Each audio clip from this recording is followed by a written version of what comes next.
You're listening to Conversations Ignite. Hey everyone, and welcome back. Today we have a truly inspiring guest joining us, Cindie Ball. She's a retired fire captain, an award-winning author, and someone who has helped open the doors for women in a field dominated by men. Her book, SisterInABrotherhood, is packed with a powerful story from her 28-year career in the fire service. And I'm honored to have her here and talk to us all today. Cindie, welcome to the show. Thank you, Robbie, for having me. We're very glad to have you on today. So let's take it all back to the beginning. What inspired you to become a firefighter? It's kind of a strange story that I detail in my book. I didn't grow up wanting to be a firefighter, but there were a couple of things in my life that I say definitely had the impact. Probably, I said the first one was I grew up poor in a small town in northern Ohio, and my parents didn't have money for Christmas presents. So I was 6 years old. My brother was 12. And the fire department, the firefighters came to our house to deliver gifts. And I got my first doll. And my brother got a bowling set. And so I say maybe somewhere in the back recesses of my mind that had an impact, but I really don't think so. Basically, I had been working a lot of different jobs in my life. I describe them as, bank teller, secretary, everything. And then got into modeling in South Florida in my 20s. And I had a boyfriend that I lived with for 12 years. I was 17 years old. He was 23. And he ended up becoming a firefighter. I ended up waiting tables and helping him get through the academy. And he got hired by a small department. At that point, I was older. We had been together about 12 years, but it was the mid-'80s. And I was at that point where I just didn't know what I was going to do with my life. I was in my mid to later 20s, and I was really tired and bored with the traditional female secretarial bank teller jobs. And I just thought, I don't know that I want to live my life 35 years, 25 years with my nose pressed against the glass of a high rise, looking out over the ocean going, is this all there is in my life? Being bored to tears. I really wanted something else, but I wasn't quite sure of what it would be. And I worked out. I mean, I love to work out. I love to run. I think it's probably my American Indian heritage, but I started working out and running when I was 22 and just love it. So I was always in great shape. Well, when my boyfriend at the time got hired by the fire service, like all the other girlfriends and wives, you go visit them at the fire station. And, at that point, I just wanted to kind of look cute and, chat it up and got to know the other guys, and they were really great. The chief was really great. And so just out of the blue, I'm just, they were having dinner, expressing my disappointment and kind of just boredom to the chief. And with my life, I'm just thinking, I don't know what I'm going to do. I'm getting close to 30. So he said, why don't you become a firefighter? You need to. You're strong. You're in better shape than half the guys here. We'll help you. And I said, no. I looked at him like he was nuts. I'm like, I'm not going to become a firefighter. What are you, crazy? I looked down the table and I'm looking at this long rectangular table with all these guys that I know, and they're all looking at me like, and they started chirping. I'm waiting for them to start laughing, but they didn't. They knew me, and they said, yeah, you should become, it's an up and coming field for women. And you have a very good personality. You're very even tempered. You're smart. You exercise. You're in great shape. We will help you. Just come to the fire station. We'll show you all the different things. We'll show you all, get you prepared for the fire academy. And I said, no, thanks, but no thanks. And left it at that, but it did put a bug in my ear. And as fate had it, my boyfriend and I ended up splitting up. We were bored with each other. He wanted basically about 6 kids and a stay-at-home wife, and that was not really what I wanted. So we split up, and I found myself in the unemployment office, and saw a sign, which was the funniest thing, as you read in my book. If you're an American Indian, call this number. Now, I had been always raised, I always had a job. I always had a job. It may not last that long, but I had never collected unemployment before. So I looked at the sign, I thought, I don't know. Well, I called the number. If you're American Indian, it was a Seminole Indian tribe in South Florida. And I talked to the wonderful woman there. She wasn't Indian, but she was kind of a counselor and a career counselor for them, told her what I wanted to do. And at the point in time, my mother, many, many years ago, had given me a letter from my great grandfather. And he was a full-blooded Mohawk Indian. And he had to go before a judge and sign his name. He couldn't read or write, so they had to notarize an X, or the judge had to look at the letter and he had to sign it with his X, saying he was a full-blooded Mohawk Indian, and he was told so by his father. He was born on the banks of the Sandusky River. His mother had died in the 1800 cholera epidemic. And my mother said to me many, many years, she said, "You might need this one day." And I said, probably not. Probably not. So I stuck it in a drawer for years. I was actually, and I say it with all honesty, I was ashamed. I was ashamed to be an American Indian. And where I lived in Northern Ohio, it was blue eyes, blonde hair, and cornfields, and I was not any of that. And so long story short, my sister became my legal guardian at age 24, and I was 13, and raised me in Florida. So many years later, when I'm standing in that unemployment line, I thought, So I did take the letter, showed it to the lady at the Seminole Indian. I said, "I want to be a firefighter, but I do not have $100 that it cost at the time to sign up for the fire academy." And she about fell off her chair, because that's not really a common thing for women to come in and want to be. She said, "We will absolutely support you." And they did. And so I entered the fire academy, which in Florida, you have to get your state certification for firefighting before you can actually attempt to go out and start applying for jobs as firefighters with counties or cities or whatever municipality that you want to get hired by. And that started the the wheels turning. And I went to the fire academy, loved it, never looked back. It's in my book. It was tough, but I was in shape, and I pushed myself, and I just never looked back. It was like the fire service had found me. I found my passion. I wanted to make a difference. And once I passed that, I started testing for different fire departments, and it took me a year. It took me a year of testing with different departments. And I got hired in June of 1987 with Broward Fire Rescue. It was Broward Fire in the beginning. Rescue was separate. So it was Broward Fire, and that's in South Florida. And it's been a wonderful career.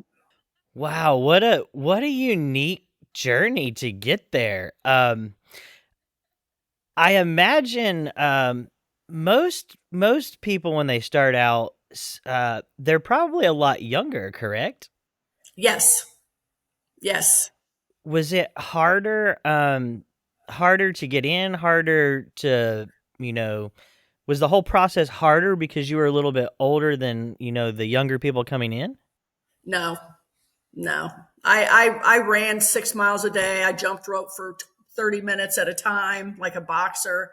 I love doing that anyway. Now, it was hard. I mean, you have to do a lot more physical things than running and jumping rope, obviously. But I had the strength, and I had the determination and the passion.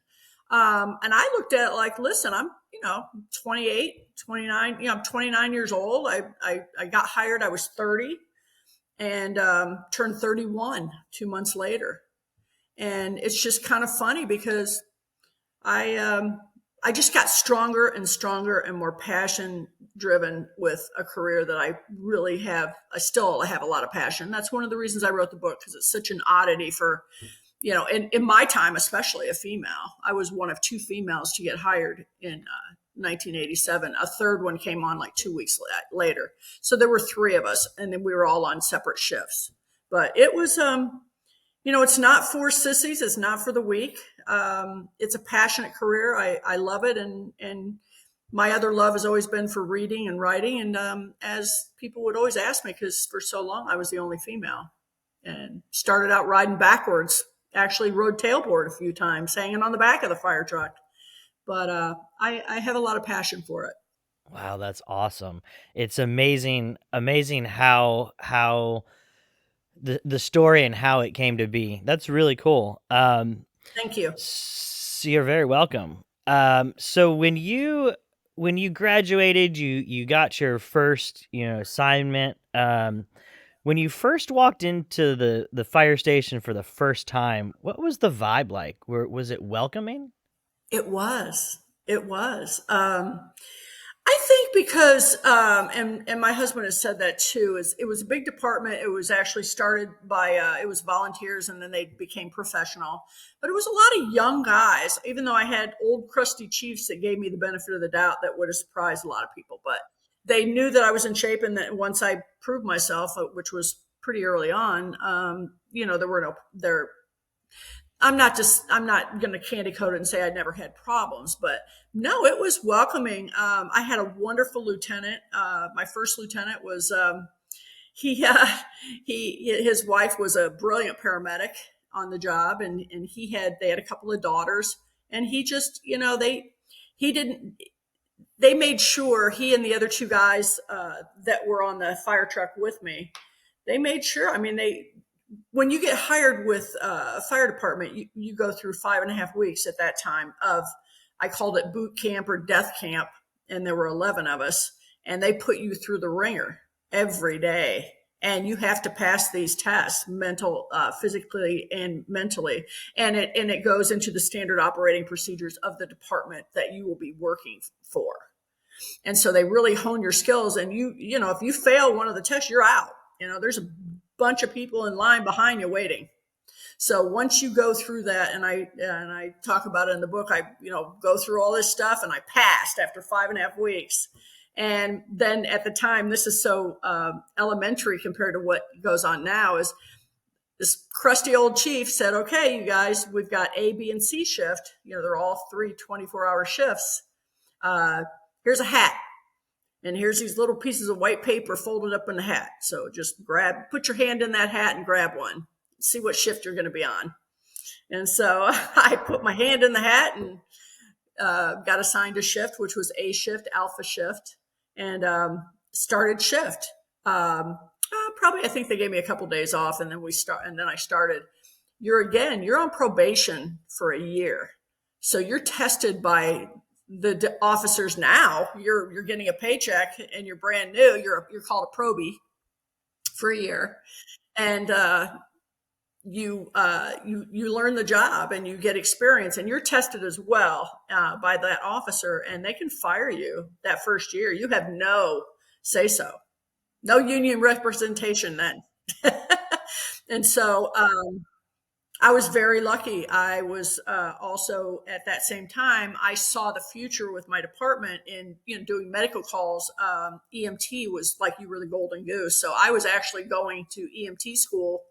I signed up when I got hired, when I was going through the 5.5 week boot camp. I signed up at the same place where I got my fire certification to do EMT. So I was doing both. I did both. And then shortly after, I started going for my fire officer 1 and then my associate's degree and things like that. Very interesting. So you've done a lot. Did you keep up with the EMT certifications, or once you got fire, were you just fire? No. I was a firefighter EMT, and then they had Broward EMS, which were their paramedics. And what happened is we merged in the early 90s because there were 28 different separate little fire departments within Broward County's borders, which Broward County is a huge county. It's between Dade County, which is Miami, and Palm Beach County, which is, that area. It's huge. But at that time, there was a lot of political fighting, whatever it is. And we were actually taken over by Broward Sheriff. He loved us, and he said, I am not going to let you guys dissolve my fire department. Merged us under the umbrella of Broward Sheriff Fire Rescue. But we merged with the paramedics. And so those paramedics, if they wanted to promote and move up the career ladder, they had the opportunity to become dual certified, which is, they became firefighters. And then those of us who, again, on the fire side, we were EMTs, we went to paramedic school. So I went to paramedic school 15 years into my career, kind of kicking and screaming the whole way. But because our engines at that time then were called ALS, they're advanced life support engines. The only thing that fire truck and the people on there cannot do is transport you. And today they even have engines that can do that. But when a fire truck, because that's everybody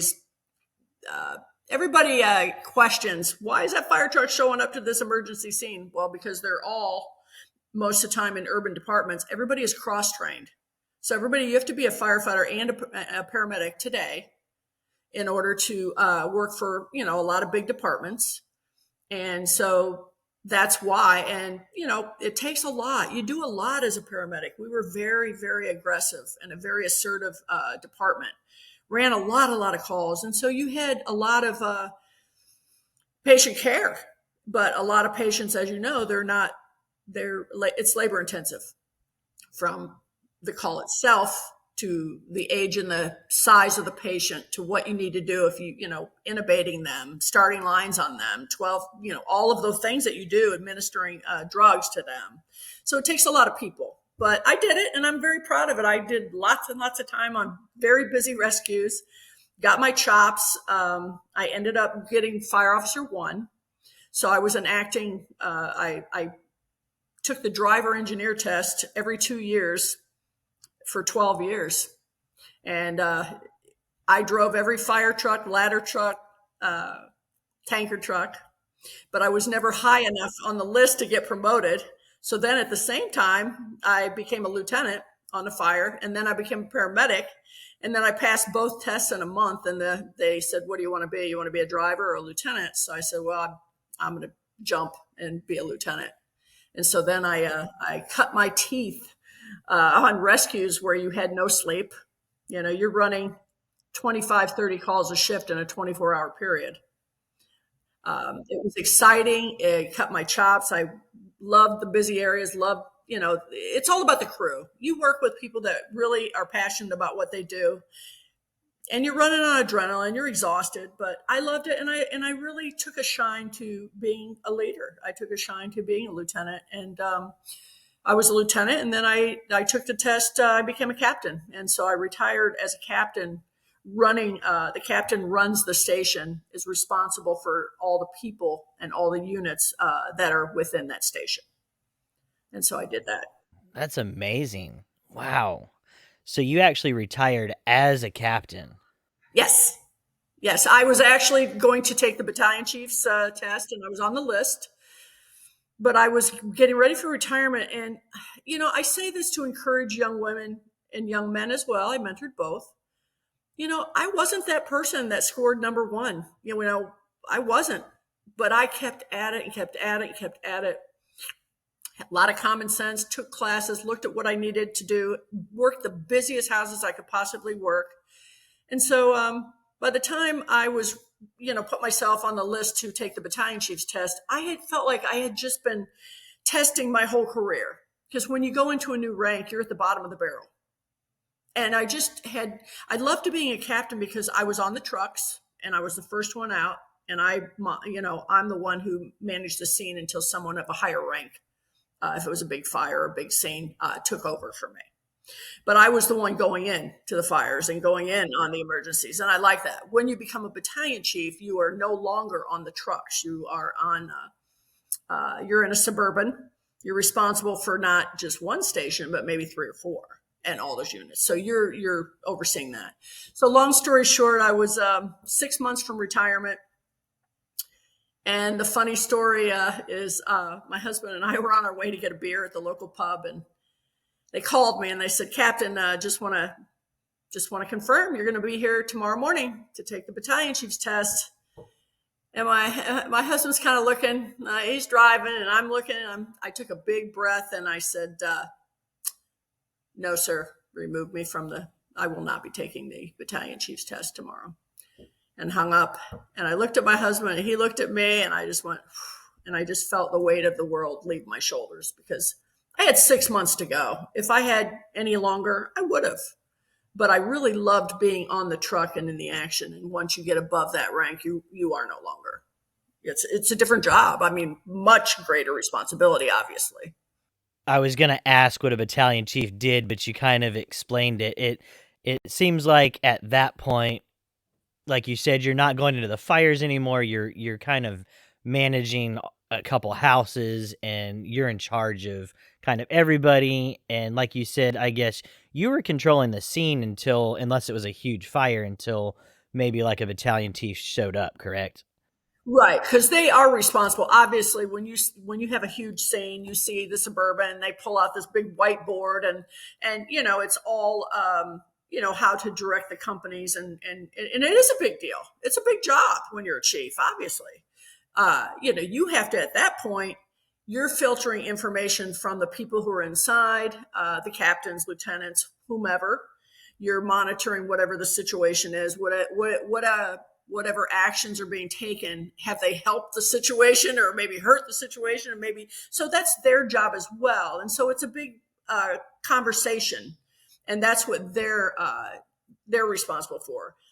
Do they put on bunker gear? And maybe they have to come in. Very rarely. They do have their bunker gear on and all of that, but at that point, you're not actually that person going in with your crew, whether it be a big emergency, multiple casualty incident, say, or a big fire. You're not doing that at that point, but the captain certainly is. Now, so after you got hired, your first shift, do you remember the first time you went on your first big fire call? Yeah, my first call, or my first big call. Your first like big call, going to a huge fire, sirens blasting. What was it like? Like, do you remember the feelings and everything going to that first huge fire? Actually, it's kind of funny in a way, but I had a lot of fires. I mean, you just get the adrenaline going, but you have to stay focused. The big thing is, when it comes over dispatch and they tone your engine out, and they start toning different engines out, and then, you're jumping in your bunker gear. And at that time we had engines, they were open cabs. So, you're trying to get your air pack on, and you're listening to the radio, the dispatch, and they're going multiple calls.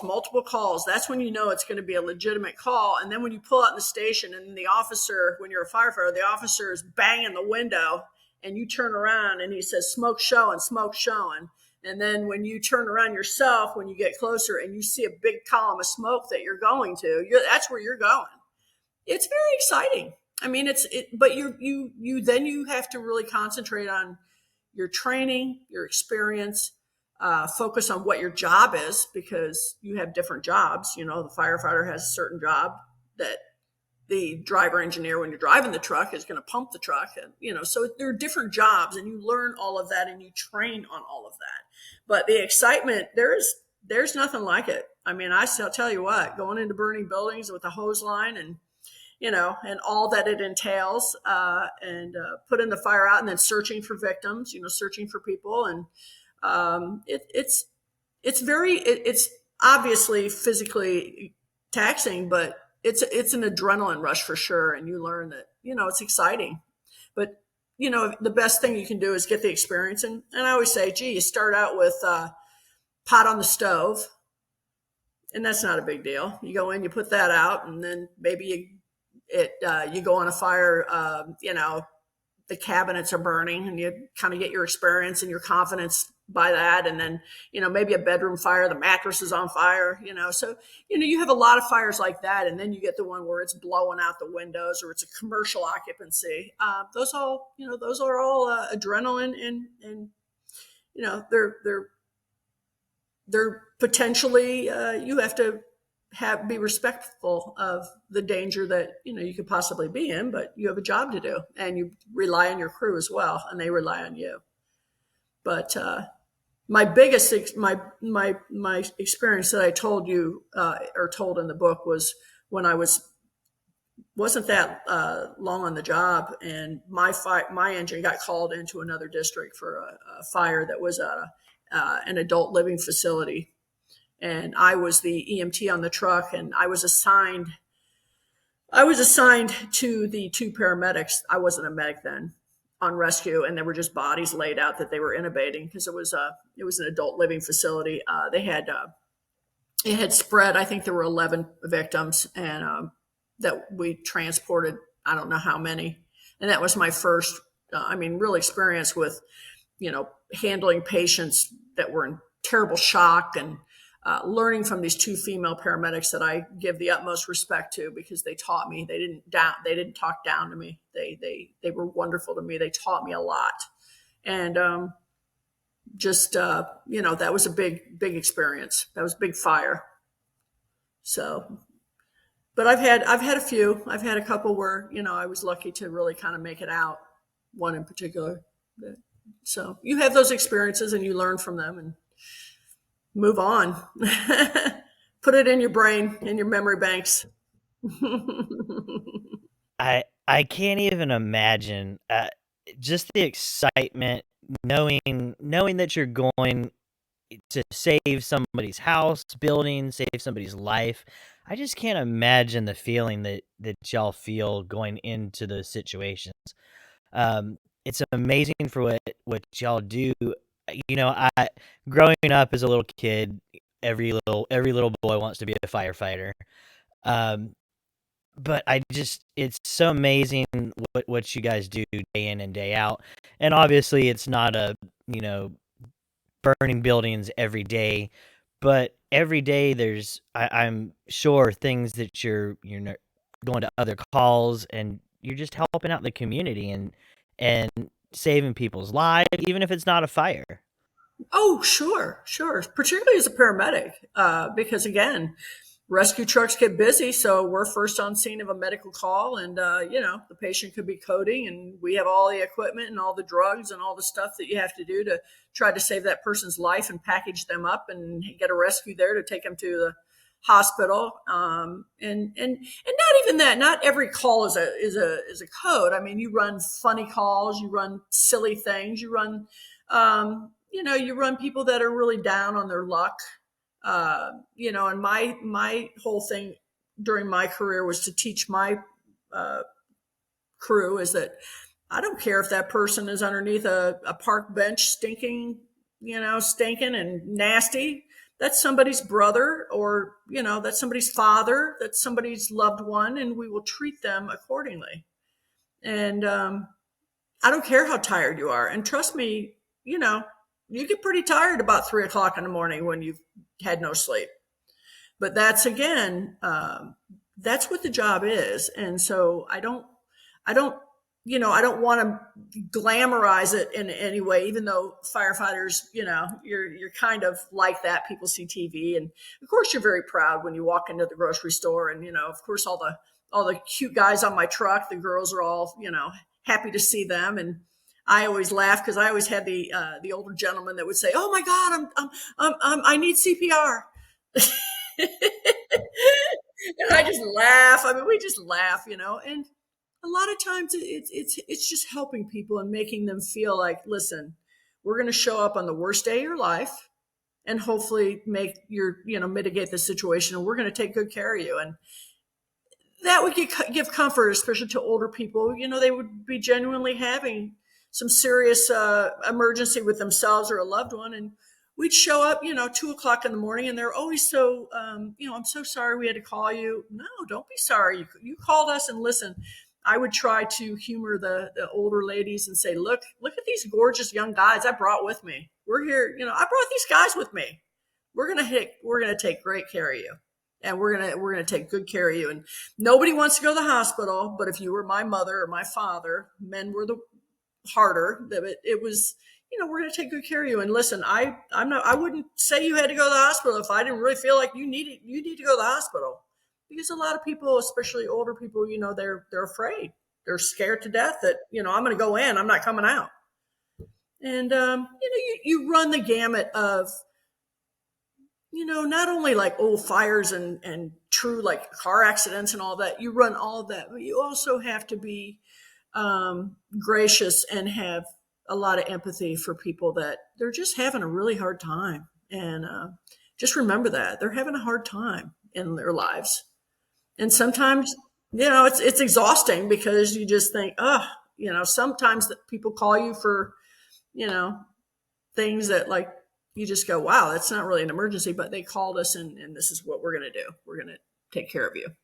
You really have to care about people to do the kinds of jobs that that firefighters, EMTs, that y'all do. You have to. Not to say that people, I've seen a lot of people, they get so burned out that they, for whatever reason, their personal lives are, because we're all human, we all have personal lives too. You have things going on, or they're just so exhausted. Maybe they develop health problems themselves.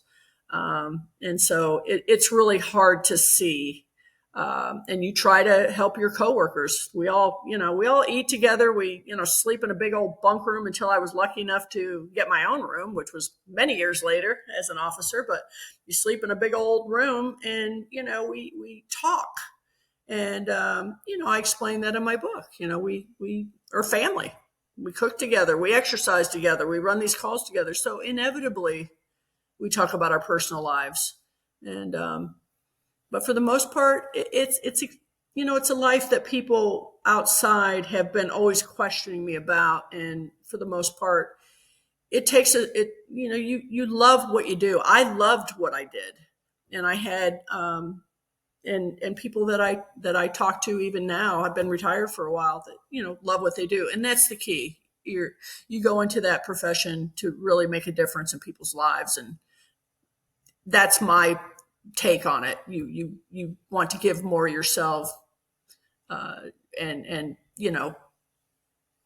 that's what I hope to convey, because I know that right now the fire service is hurting because people don't want to go into it. It's hard. It's not like you just go in and fill out an application. It's constant study. You will be studying and training throughout your entire career. If you're, even small departments, you just have an obligation to keep up.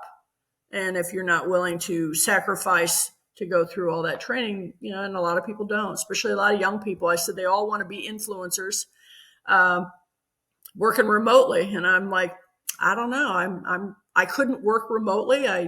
First of all, I like being with people, but second of all, it just wasn't my thing. But I just think, what's going to happen when nobody wants to do those jobs anymore? What civil servants, basically, whether it's fire rescue or police or just public servants that try to help people.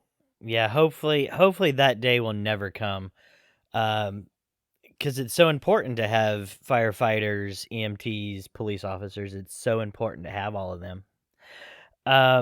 So you kind of touched on it earlier, but what made you really want to write your book, Sister in a Brotherhood? Well, one thing I had told you is,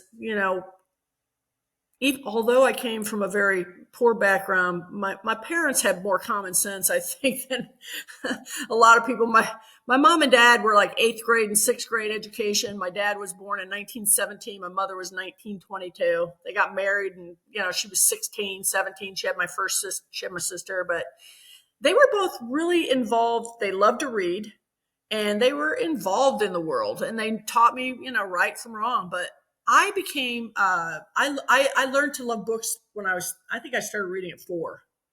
And I think for me, books provided such an imagination and such a way for me to escape kind of the poverty that I was in. And the more I read, the more I loved to read. And I loved libraries. I loved books. And then I used to write poems, and I discovered that I was really good at writing. And I did that for a while. And then when I got hired with the fire service, I kind of always thought I would write a book, but then people always asked me, they would just say, what's it like being a female firefighter and what? So I started writing a series of stories. And after after I retired, I actually had enough that I thought, well, I'll start a blog. Maybe I'll start a blog. And I got really bored with it. I'm like, I don't want to do this. I do not want to do a blog. I do not want to have to be on. I just don't. I don't want to do that. So I'm going to write a book. Well, it took me about 3 years. I thought, it's one thing to say you want to write a book. It's another thing to really go through the process and write a book. And if you've ever done it, it's rewarding, but it's a lot more than people ever understand. But I had some stories, and I was lucky enough, and funny enough, it was my younger nephew that I helped raise, that I love dearly, and he's in Texas, and a good friend of his. She's a very, very successful editor, very busy. And so I kept saying, I took about 3 years, and it's like, no, she didn't have any time. And finally I said to my nephew, I'm going to go ahead and start writing. I'm going to start sending out query letters, which if a query letter is a 1-page type resume targeted to editors explaining, what your book is, target audience, who you are, and all the above. So I said, I'm going to just go ahead and just start sending them out. He said, well, listen, go ahead and send it to this particular lady. And she might have some time, but she will send her the first chapter. If she thinks you're any good, she'll get back with you. If she doesn't, she will not bother with you. I sent it to her, and probably within 24 hours, she got back to me. And she said, you are a storyteller. You're a writer. And I'm like, wow. So she said, yes, I want to be your editor. And so we worked together a year, and trust me, there was a push and pull process to that, because there were a lot of things I'd put in the book, and she's like, no, you can't put that in the book. You can't say that. And then she really, I went from like a 12,000, word series of stories to what I feel is a pretty professionally done, book. And with her help, that's what they do. They say, well, you need to expand on this, or what do you, they give you different points. So we worked together a year. And then she turned me over to another set of editors and proofreaders and all of the above. And so I worked with them another few months, and then all the other processes. I picked a person to do a cover, and then I geared it to what I wanted it to look like. And so that's the process. And it came out, my book actually came out the end of April of 22. But I always say, it's a book, a book that I'm proud of. And people always would tease me, and they say, oh, you're going to be rich and famous. And I said, well, I'd rather be rich than famous, but at least if I was going to ever be both, it would be for something that I did, that I accomplished and put out there to make a difference in somebody's life that might be kind of doing the same thing as I did back in the day, wondering what the hell am I going to do with my life? And so that's the process, and that's what happened. And, now I'm working on a second book, actually, second and third. Oh, awesome. So obviously the whole going through the book process writing can be a little difficult.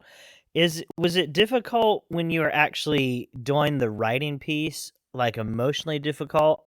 I'm sure there was happy moments you were thinking of, sad moments, all that stuff.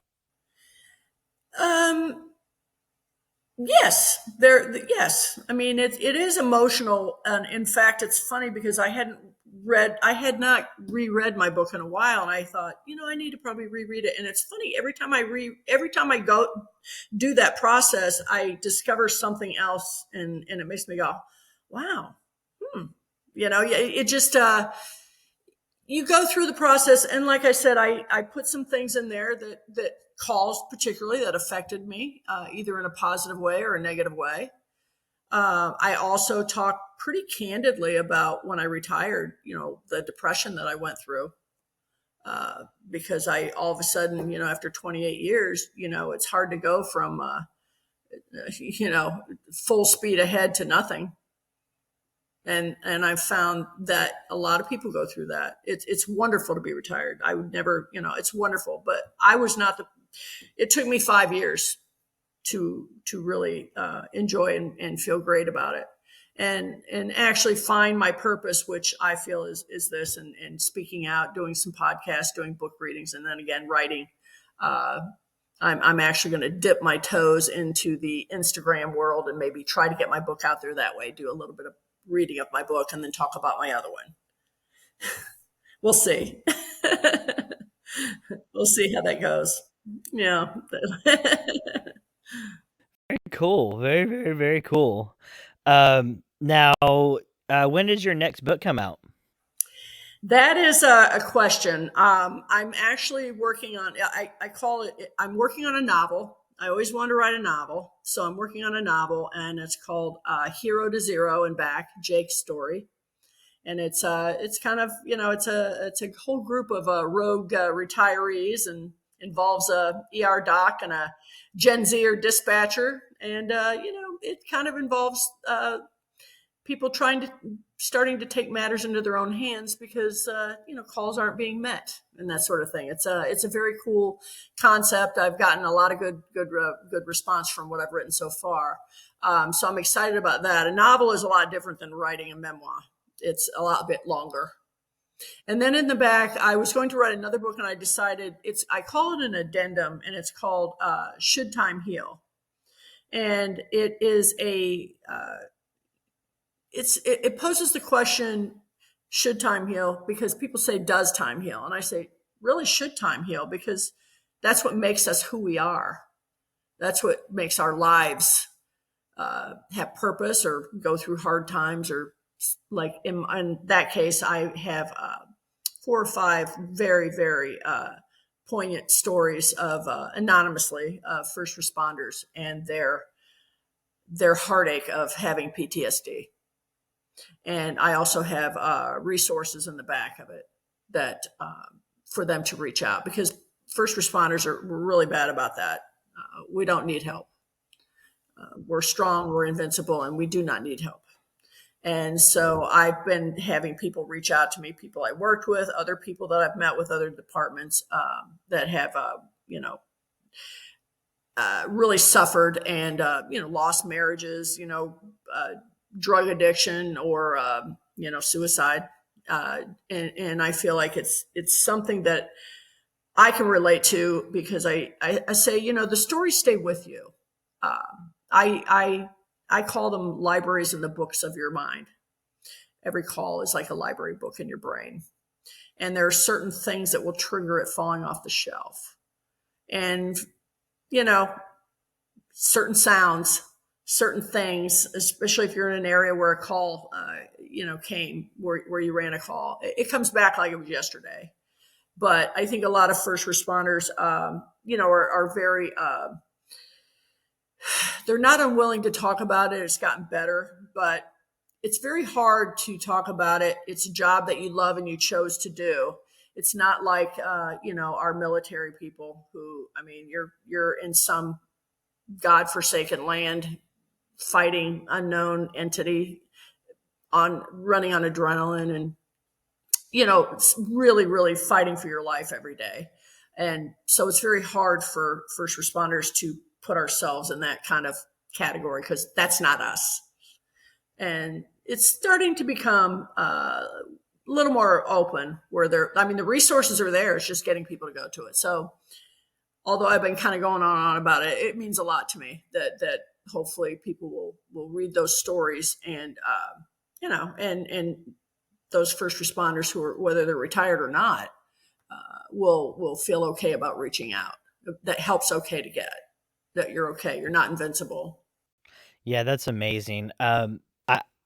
I can imagine that, being a firefighter, you're the person that everybody looks up to, and I can see how it would be really hard to say, "Hey, I'm okay. I don't need help." But everybody can use help. Oh yeah, I think as humans, we do. But I think, again, we put ourselves in such a elevated, people elevate you because of the job you're doing, and we do it to ourselves. And I think you have to have that bravado and confidence to do it well. That's just, you have to have that bravado and confidence, and you're doing a job that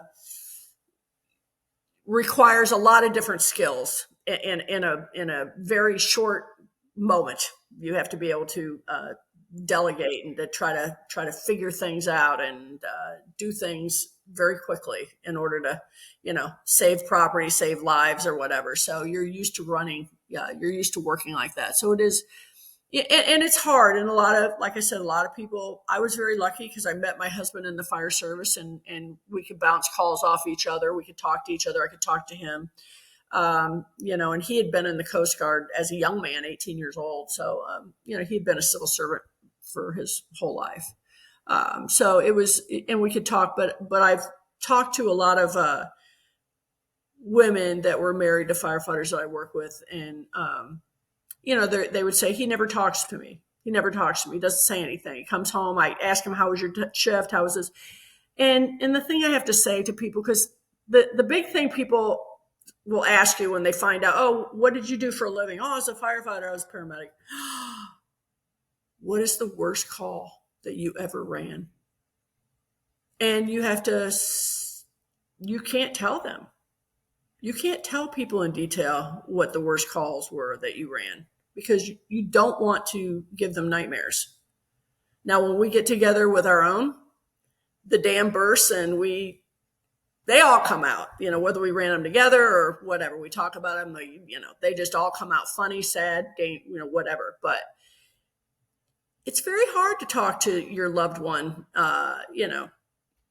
and tell them, the things that you've seen or the calls that you've run. So I'm hoping that by putting this in the back that maybe people will feel like it's okay. It's not only for the actual first responders.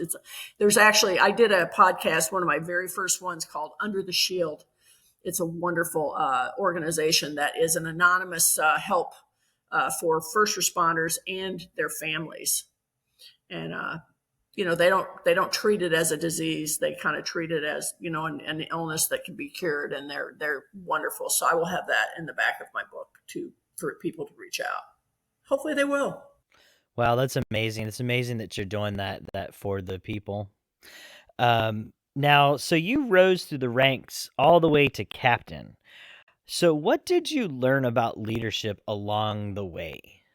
Well, I learned that you do have to respect your crew, and that, I learned that you need to listen to them, but ultimately the decision is yours. I learned that there are people that may not have your rank, but might have experience in something that you don't. Like I worked with guys that they were very, very adept at construction, welding.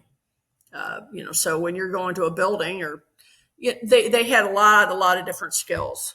I worked with people on my truck that were nurses, and some went on to become doctors. And so I think, my thing is, if you see something, say something. And the driver engineer is always your second set of eyes, but might not see something that you see. But I learned leadership. You must be a leader. You must be able to stand your ground. You must be able to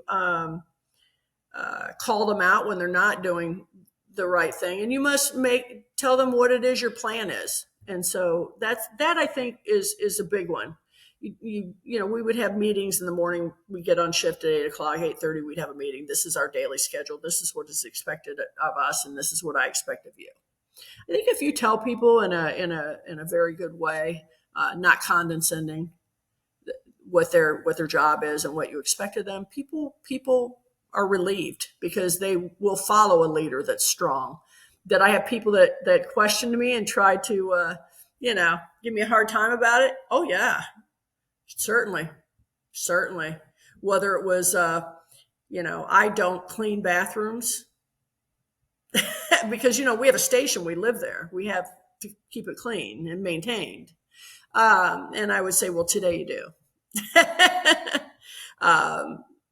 There are things on scene like, to wear your to wear your gear. It's for your protection. Or if you're on a medical, put those gloves on, put the goggles on, put your sleeves on, whatever the call entailed. And so, I just think if people know what the rules are, it makes it easier for everyone. And I did learn that in leadership. I learned how to how to step up, and also be a counselor, and also be there if people needed help, or they were having a hard time maybe with another person on the truck or somebody in the station. You have to handle all those things. You have to know when to advise them, or when it needs to be taken a little bit further than your rank. So it's a lot to it, but it's rewarding. Not everybody wants to be a leader. I did.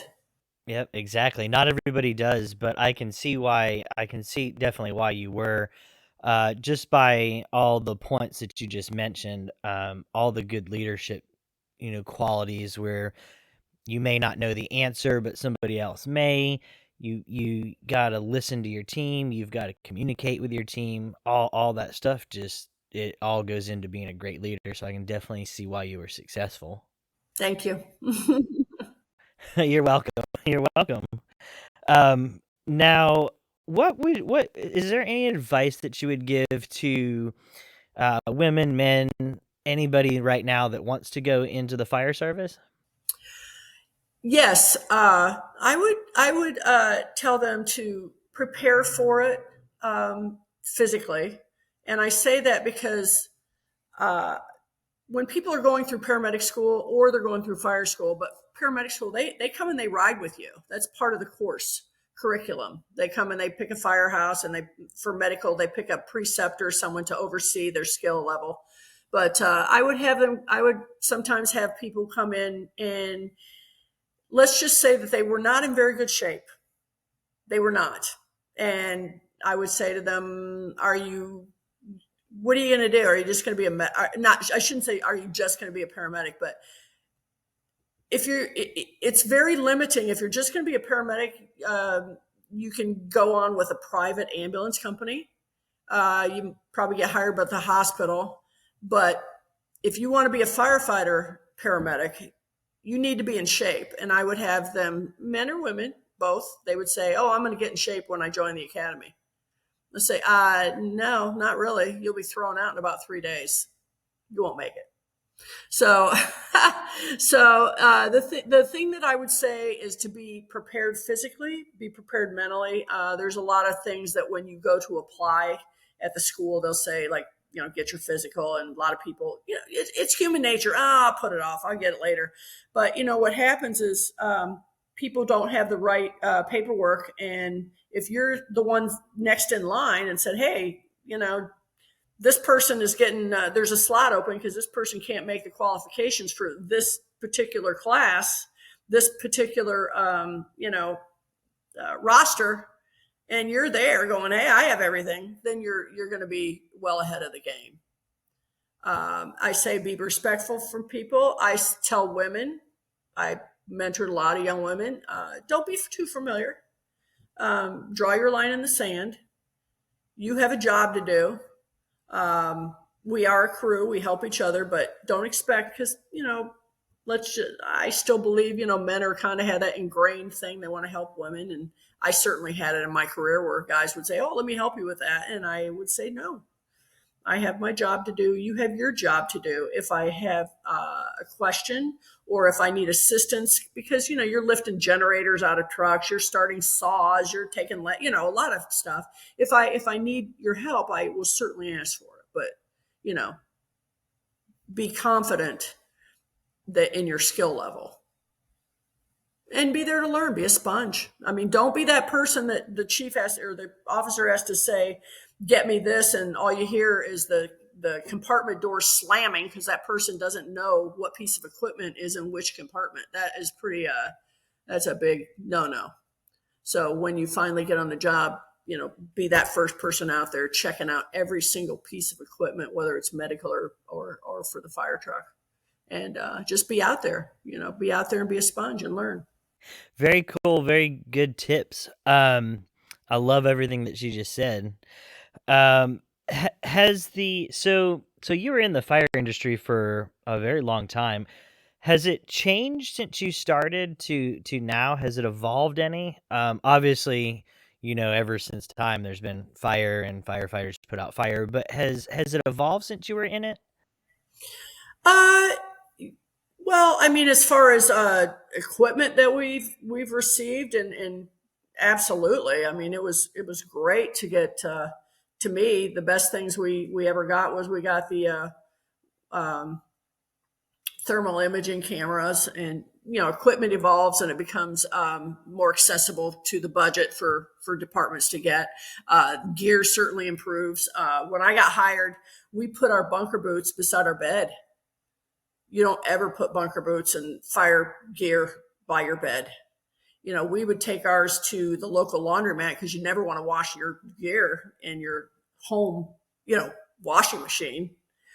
We used to do that. Now they pick your gear up. A lot of departments, they pick your gear up. They wash it for you and have it ready for you the next, shift. So there's a lot of improvements with that. Medicine is ever evolving. It's a science. So I feel very lucky, and tell anybody, if God forbid something happens to you in Broward County, you can rest assured you will be in the hands of some of the most assertive and innovative people that you could possibly be in the hands of, and they will take good care of you. And I say that with confidence because we were very, very aggressive in our care and did a lot of things in the field. And so a lot of that stuff has changed, drugs, medicine, protocols, all of that changes.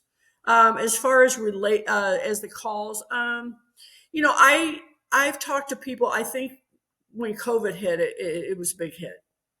It was a super big hit to the fire service and paramedics as well. It was a very scary time.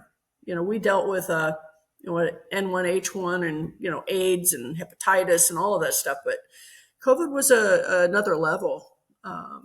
Really was. As far as the climate of the world, I think is probably changed, hopefully for the better. But I don't know. I have to look at it from the point of view as it doesn't matter what all the noise that's around you. If you decide to join that field, you have to be able to put that aside when you walk through the door, whether your beliefs are different from someone else's or not. You leave it at the door and you do your job for 24 hours with your crew. You may not like your crew. Sometimes you work with crews, I swear to God, a 24-hour shift seems like a week.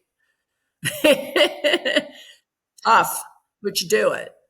And then, you go home to your life. So that's probably, whether that's, those are probably things that I've seen. I'm on different websites for firefighters, female firefighters, and some of the things they put, I'm kind of appalled at this day and age. They're still dealing with it, but I realize I was lucky enough to work in a really progressive urban department, and there are other places I would go on vacation or little cities, and people would go, "What did you do? What are you doing?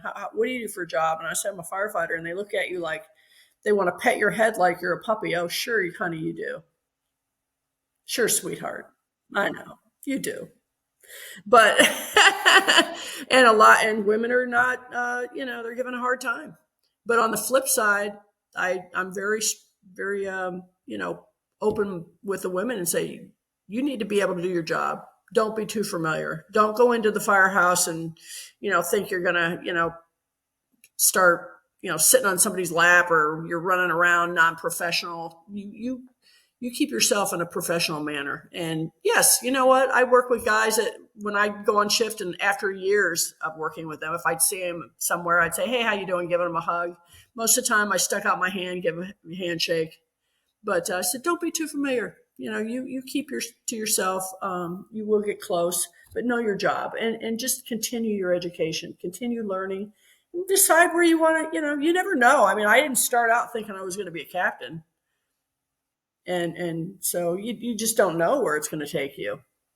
So that's kind of, my advice to people, and women in other jobs, just be strong and know what you need to do, and don't give up. Don't let anybody tell you you can't do it.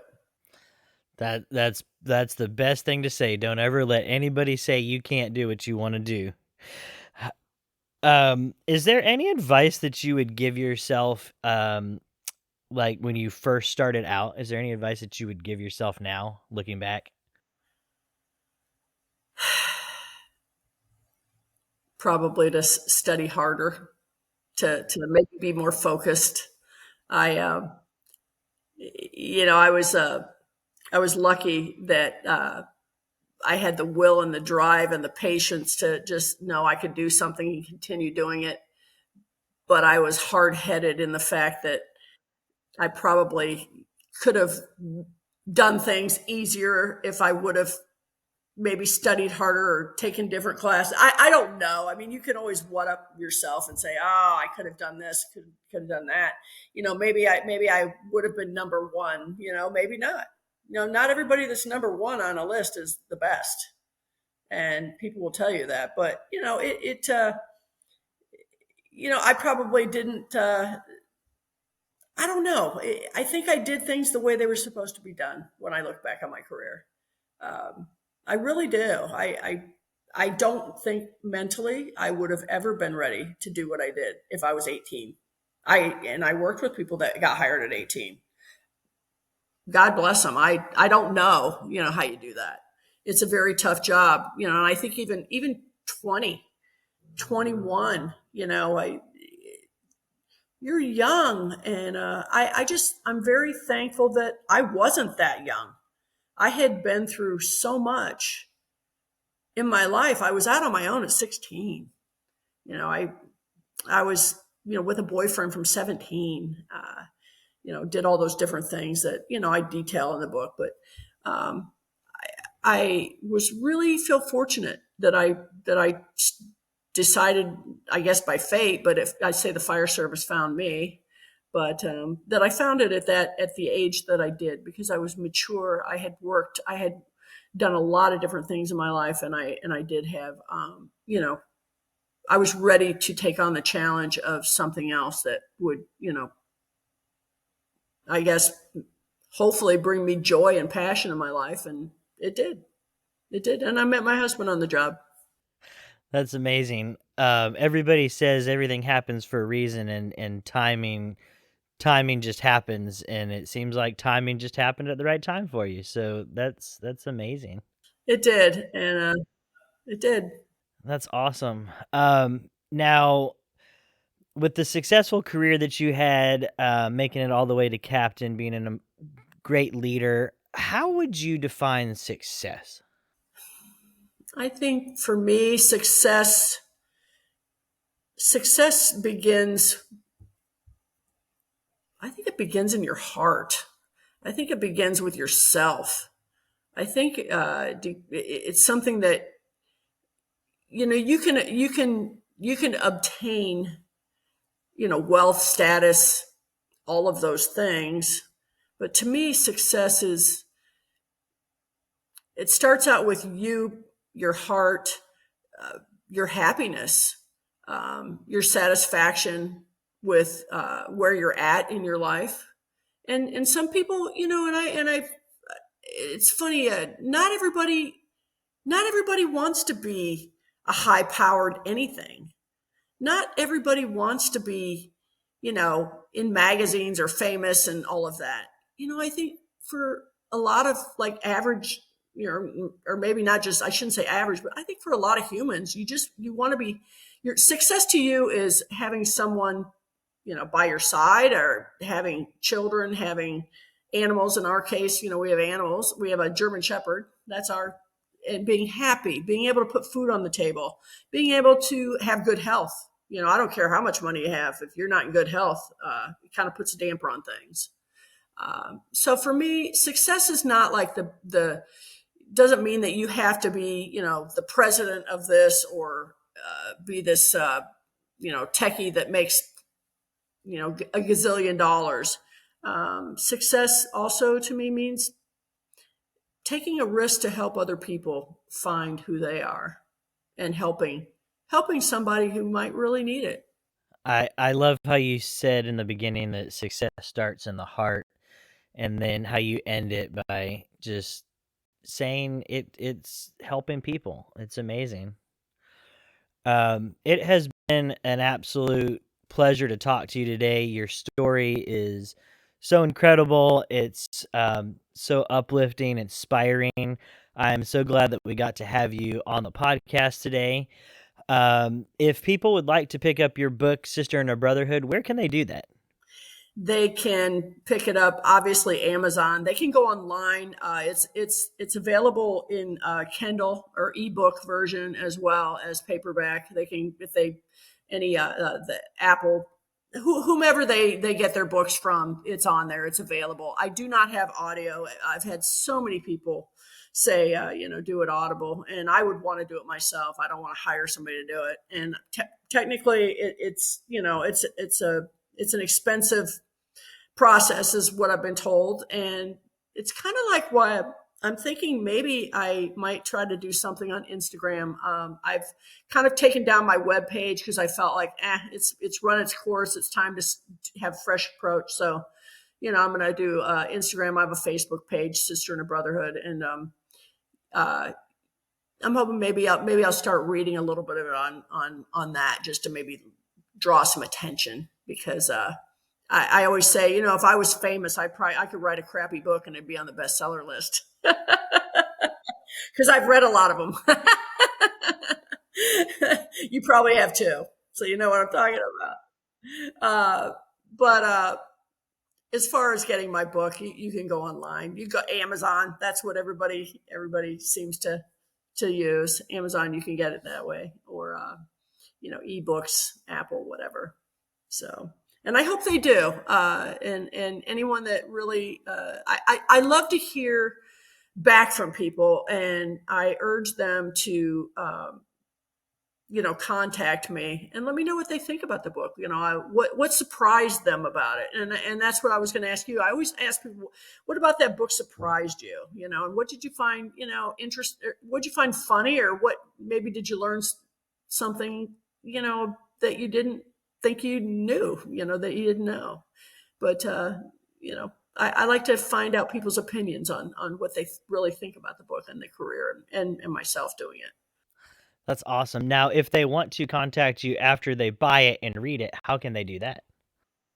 They can contact, I have it's actually a 5alarmhealth@gmail.com is my business email. And they can do that. They can contact me there. They can actually go through contact@SisterInABrotherhood.com as well. That's on the book, I believe. But the 5alarmhealth@gmail.com is wonderful. And also, I do have the Facebook Sister in a Brotherhood page. If they want to, put a little blurb on that, hey, I'd like to talk to you or contact you, they can do that as well. So I hope they do. Awesome. Yes, I do too. Guys, everybody, please go and check out Cindie's book. Please buy it. Please contact her. Let her know what you think. Tell her what surprised you, what you learned from it. Cindie, like I said, it was great to have you on. Just a great episode today. Thank you so much. I appreciate you reaching out, and I've really enjoyed talking to you as well. And stay in touch. There'll be another book coming out eventually. I definitely will. Once your other book comes out, we'll have to have you on again so we can talk about it. Okay. Deal. Awesome. Well, guys, like I said, it was awesome to have Cindie on today. And I will see y'all next week. Thanks for listening to Conversations Ignite. See you next time.